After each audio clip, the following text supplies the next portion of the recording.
Welcome student.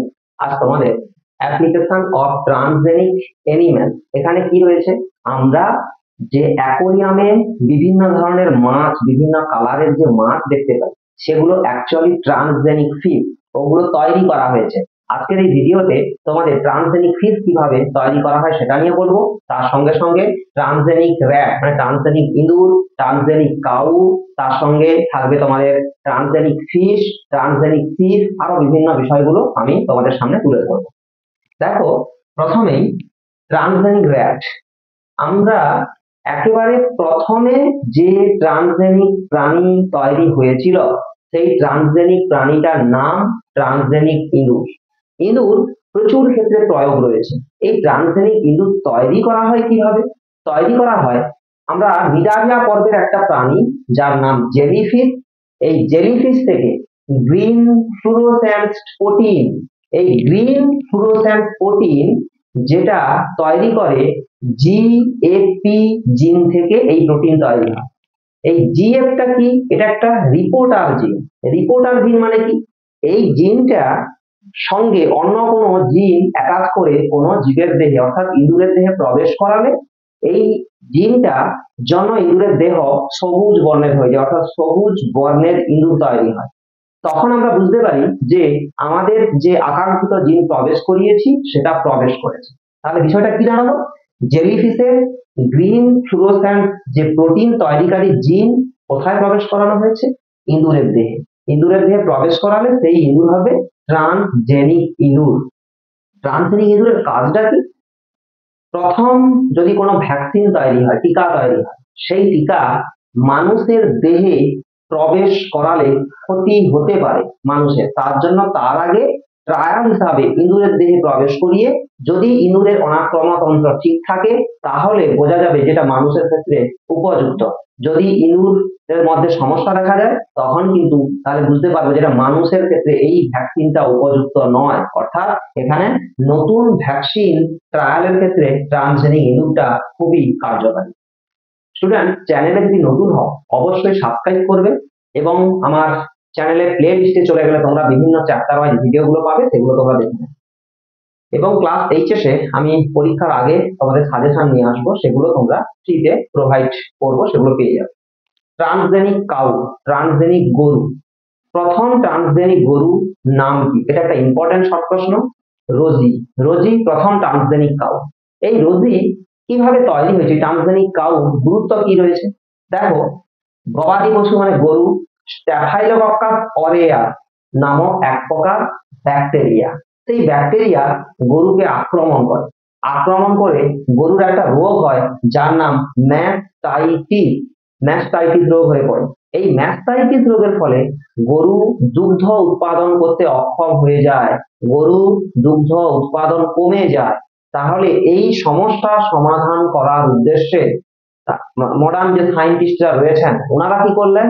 গরুর মধ্যে তাহলে স্ট্যাফাইলোকক্কাস সিমুলান্স নামক একটা ব্যাকটেরিয়া, তার থেকে প্রাপ্ত একটা জিন যার নাম লাইসোস্টেফিন জিন গরুর মধ্যে প্রবেশ করিয়ে দেওয়া হয়। গরু বলতে এখানে অ্যাকচুয়ালি ষাঁড়ের মধ্যে প্রবেশ করালে অনেকটা সুবিধাজনক। সেই ষাঁড় সেই গাভীর সঙ্গে মিলন হবে, তার থেকে যে বাছুর অর্থাৎ অপত্য গরু তৈরি হবে, সেই অপত্য গরুর মধ্যে অবশ্যই এই জিনটার প্রভাব পড়ে গেছে। তখন তাকে ট্রান্সজেনিক গরু বলবো আমরা। যে ট্রান্সজেনিক গরুর মধ্যে তাহলে এই জিনটা এই ব্যাকটেরিয়া স্ট্যাফাইলোকক্কাস অরিয়াস ব্যাকটেরিয়া গুলোকে নষ্ট করে দেয়, ফলে এই গরুর আর ম্যাস্টাইটিস হয় না, তারা প্রচুর পরিমাণে দুগ্ধ উৎপাদন করতে পারে। এটা একটা প্রসেস হতে পারে। আর একটা প্রসেস হতে পারে, ল্যাক্টোফেরিন অভাবে গরুর ম্যাস্টাইটিস হয়। সায়েন্টিস্টরা ল্যাক্টোফেরিন তৈরিকারী জিন প্রবেশ করিয়ে ট্রান্সজেনিক যে গরু উৎপন্ন করেছে সেখানেও ম্যাস্টাইটিস দেখা যায় না, তারাও দুগ্ধ উৎপাদন ভালো করে থাকে। নেক্সট, এখন ট্রান্সজেনিক সিড অর্থাৎ ট্রান্সজেনিক ভেড়া কিরকম তৈরি করা হয়? ট্রান্সজেনিক ভেড়া মানুষের এএটি তৈরিকারী জিন, সেটা কি? এখানে বলা হচ্ছে মানুষের এএটি তৈরিকারী জিন। এএটি মানে কি? Alpha 1 antitrypsin. Alpha 1 antitrypsin. এই এএটি তৈরিকারী জিন এটা আমরা ভেড়ার শরীরে প্রবেশ করাবো, এটা ভেড়ার দেহে প্রবেশ করাবো। ভেড়া এএটি তৈরিকারী জিনের প্রভাবে এরা এক প্রকার গ্লাইকোপ্রোটিন ক্ষরণ করে, এক প্রকার গ্লাইকোপ্রোটিন তৈরি করে, গ্লাইকোপ্রোটিন তৈরি করে, যা ভেড়ার দুগ্ধ থেকে আমরা পেতে পারি। এখন সেই গ্লাইকোপ্রোটিন মানুষের যদি কোনো এমফাইসিমা রোগ হয়, মানুষের এমফাইসিমা যে এমফাইসেমা রোগ হয়, সেই রোগের চিকিৎসায় কাজে লাগে, চিকিৎসাতে কাজে লাগে। তাহলে কি দাঁড়ালো বিষয়টা? মানুষের এএটি তৈরিকারী জিন ভেড়ার শরীরে প্রবেশ করানো হচ্ছে। তাহলে ভেড়ার শরীরে মানুষের বৈশিষ্ট্য সম্পূর্ণ এএটি আলফা 1 অ্যান্টিট্রিপসিন তৈরি হচ্ছে। এটা ভেড়ার দুগ্ধ থেকে আমরা কালেক্ট করতে পারবো, সেটা মানুষের শরীরে প্রবেশ করলে মানুষের এমফাইসিমা রোগ হয় না বা এমফাইসিমা প্রতিরোধ হয়। এটা একটা বিষয়। ভেড়ার শরীরে সিস্টিন নামক অ্যামাইনো অ্যাসিড তৈরি করার ফলে ভেড়ার পশম খুব উন্নত মানের হয়। এখন সিস্টিনের যদি অভাব হয় ভেড়ার পশম ভালো হয় না।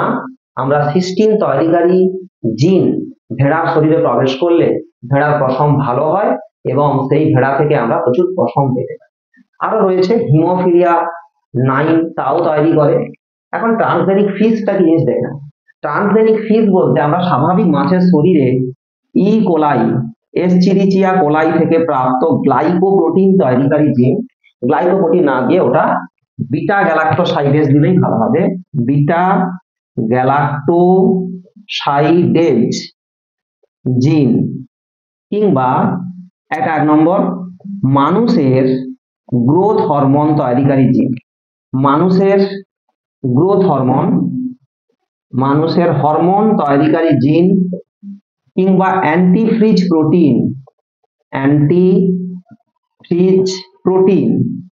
এই প্রোটিন তৈরিকারী জিনগুলো, এতগুলো তৈরিকারী জিন আমরা যদি কোনো মাছের দেহে প্রবেশ করাই, তাহলে মাছে প্রবেশ করালে কি হবে? প্রবেশ করালে সেই মাছ হবে ট্রান্সজেনিক মাছ, সেই মাছটা হবে ট্রান্সজেনিক ফিশ বা ট্রান্সজেনিক মাছ। এতে কি হবে? প্রথম জিন মাছের দেহে ঢোকালে তাহলে প্রথমটার বিটা গ্যালাক্টোসাইডের উৎসেচক তৈরি করবে এই মাছ। মানুষের গ্রোথ হরমোন যদি আমরা প্রবেশ করাই, মানুষের গ্রোথ হরমোন অর্থাৎ এসটিএইচ তৈরিকারী জিন প্রবেশ করালে সেই মাছ দ্রুত বৃদ্ধি হবে। কম সময় বেশি বৃদ্ধি হলে চাষির ইনকাম ভালো হবে, অর্থনৈতিক মুনাফা ভালো অর্জন করতে পারবে। অ্যান্টিফ্রিজ প্রোটিন মাছের দেহে ঢোকালে সেই মাছ ঠান্ডা অঞ্চলেও বরফের নিচে সে বেঁচে থাকতে পারবে, এই ট্রান্সজেনিক মাছ। এছাড়াও জেব্রা ফিশ তৈরি করা হয় এই ট্রান্সজেনিক পদ্ধতিতে বা ট্রান্সজেনেসিস পদ্ধতিতে। ভিডিওটা দেখলে আমার চ্যানেলে নতুন হলে অবশ্যই সাবস্ক্রাইব করে রাখবে। আমি 10 থেকে 12 পর্যন্ত বিভিন্ন সিলেবাস অনুযায়ী ভিডিও করে থাকি এবং সেই সঙ্গে 10 এবং 12 এর সাজেশন প্রোভাইড করি, তোমরা পেয়ে যাবে। চ্যানেল নতুন হলে অবশ্যই সাবস্ক্রাইব করবে এবং ভিডিওটাতে লাইক কমেন্ট করবে। Thank you.